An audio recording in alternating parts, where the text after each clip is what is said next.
Hey everyone, in this video I'll show you how to use Ollama in Visual Studio Code. It's a quick and easy process, so let's dive in.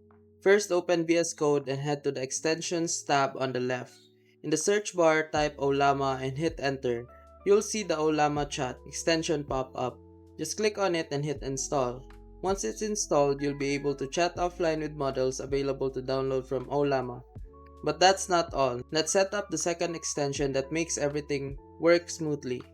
Go back to the Extensions tab, search for Continue, and install the Continue open source AI code agent. This extension bridges Ollama with VS Code, making it easy to summon AI models with just a few keystrokes. After installing, you'll see the Continue extension on the sidebar. Click it to open the chat interface. Now click Select Model, then Add Chat Model, and choose Ollama as the provider.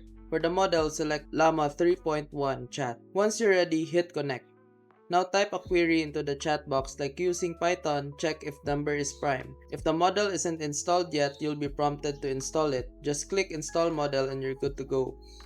Once installed, the LLM will respond. When you hit send, you're all set, and there you go. That's how you use Ollama in VS Code. If you found this helpful, don't forget to like and subscribe. Thanks for watching.